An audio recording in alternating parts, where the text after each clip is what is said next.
Wait करत रहा, हम भी कितना बार करेनी।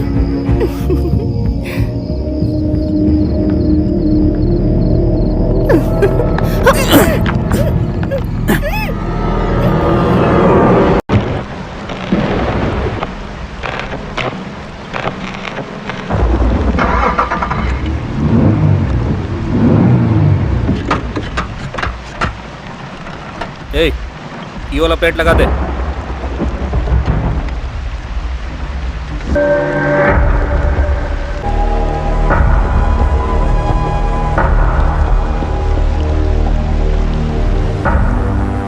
दो और दे दा। रख ला, अगली बार देखल जाई। हम 4 नेटवर्क पे पिक कई नहीं है।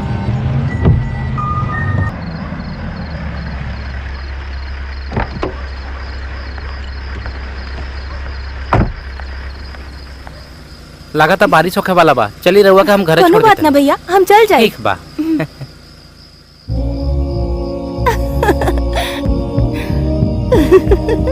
वेट करत रहा, हम भी कितना बार करेनी।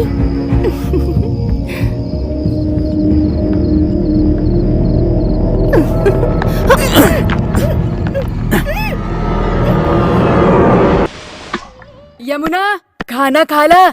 हमेशा बिना खाना खाए जाए की आदत हो गई बा।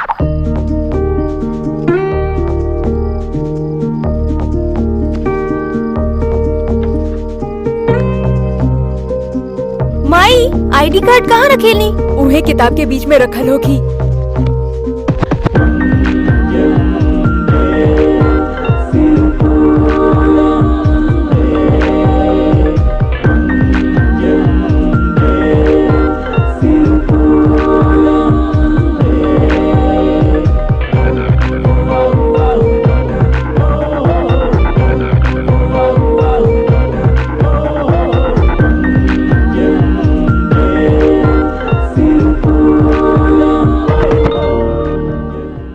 मेकअप में इतना टाइम लगा रहल बाड़ू, तनी खाना ना खा सकेलू?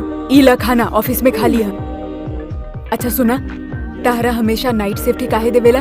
कब वो डे शिफ्ट ना दे सकेले का? यदि दिन में काम पे जाए तब बहुत सारे लइकन के नींद उड़ जाए, ये खातिर नाइट शिफ्ट करतानी। समझ गई? हाँ हाँ, तू रात भर काम करेलू और तारा बारे में सोच के हमके नींद ना आवेला। शुरू हो गई तू। हमके अपन ख्याल रखब अच्छे से आवेला। रहुआ के फिकर करे के कोनो जरूरत नहीं खे। हमको ना छोटा बच्ची नहीं खे। ना बाड़ू, एहिला तो हमके डर लागता। इला ऐसे का देखा ताड़ू? तहार लौटे तक हमार जान हलक में लटकल रहेला, पता बा तारा के? यदि रहुआ के हमरा के इतना चिंता बा तो हमरा संगे काम पे चला कर। तू हमार मजाक उड़ा रहल बाड़ू। टेंशन मत ला माई, के बाने वाला बा। हंसा, मुस्कुरावा ना। ठीक बा, मुस्कुरावा ना माँ। ठीक बा, संभल कर जाइए। बाय। 6 बजे सेकंड कैब आई ना? संभल कर जाइए। काम पे जा रहल बाड़ू, हमरा खातिर पान लेके आईहा। ठीक बा।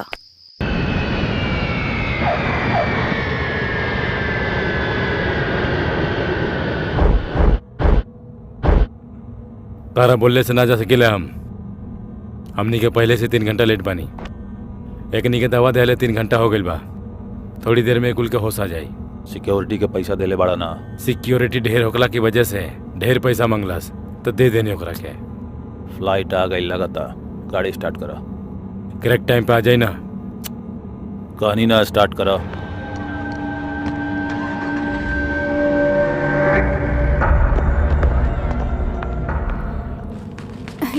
आज के दिन अच्छा बढ़ा ना? तू बात कइला उसे? ओके। Hey, how are you going back? Will you join us? No, I don't think so. Okay. Yeah. By taxi. You No, wanna join? I'm not coming by taxi. I'm going with my okay. boyfriend. Okay. Yeah. Enjoy. Sure. Okay, bye.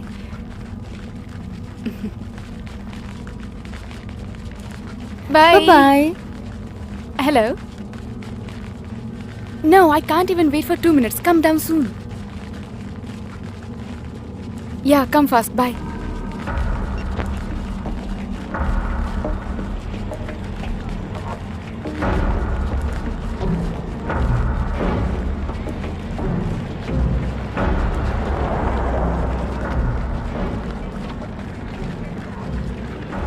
Sorry यार sorry No, sorry you don't need to say sorry.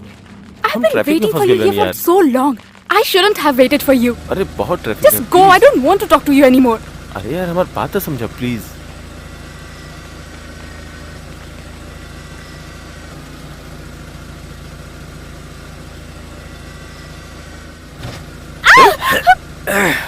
ये रहल तुम्हारी नाम। Thank you. गाड़ी निकाल।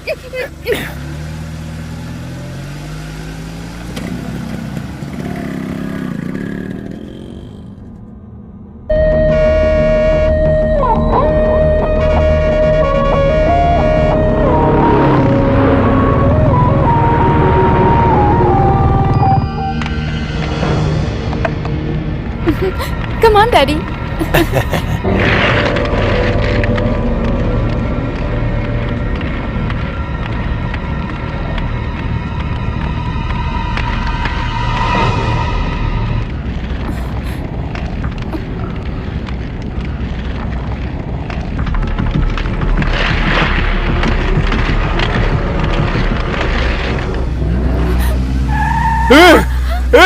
जल्दी ला, छोड़ो करा, जल्दी ला। छोड़ो करा, रुक जा, रुको रुको, छोड़ो, हमार बच्ची है, रुको रुको, हमार बेटी के लेके कहाँ जा रहा बाड़ा? एगो बात बताई, कृष्णा सर के आखन के सामने से उनका बेटी के किडनैप कर लिया गई। ए कृष्णा। इंस्पेक्टर सर हमारा आँख के सामने हमारी बेटी के किडनैप कर लिया गई। ये सब का चल रहा बा? अगर 1 घंटा में हमारी बेटी हमके वापस ना मिलल तो हमके ना छोड़ा। डोंट वरी सर, सब चेक पोस्ट पे इन्फॉर्म कर दिया बा। राहुल बेटी जल्दी ही मिल जाइए। केकरा से फोन करवाई? होम मिनिस्टर, डीएम से, पीएम से? एक कोनो जरूरत नहीं है सर।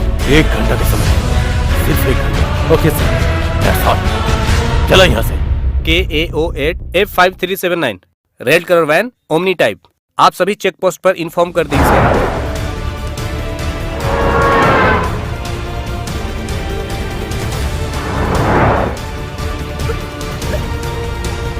Hey!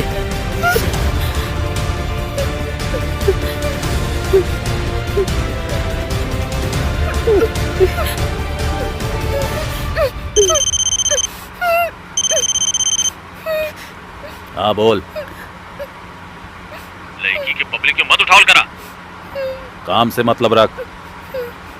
कैसे करे के बा हमरा मत सिखाओ। कब कौन काम करे के बा हमरा मालूम बा। और वैसे भी उठा।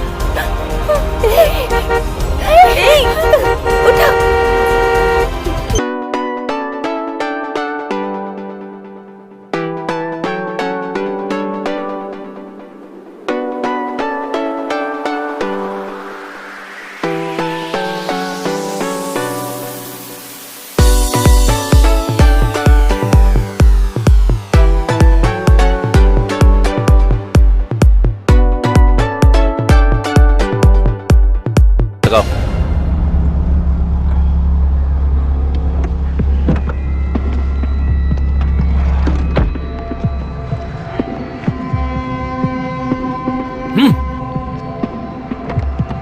अब का कही जाए?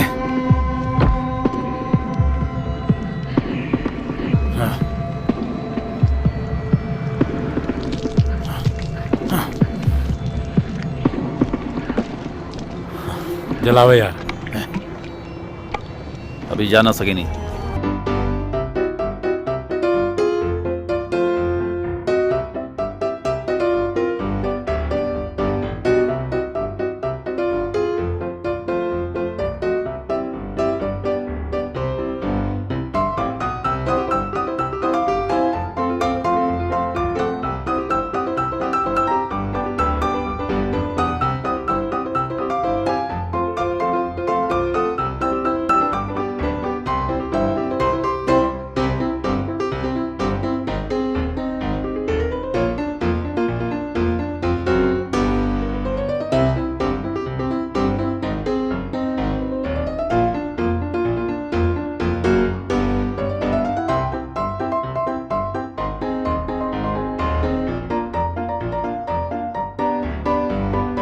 तू कहाँ पड़ू यमुना? विकी, विकी,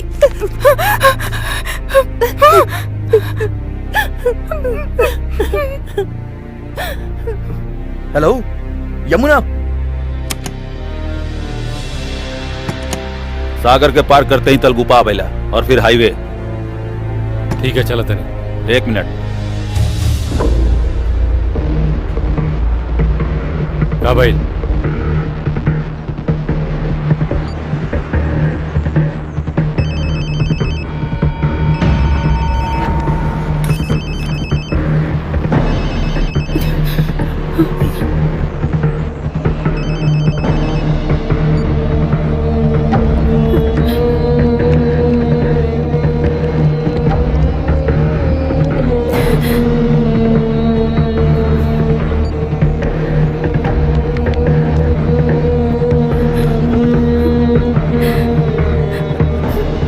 अब चल।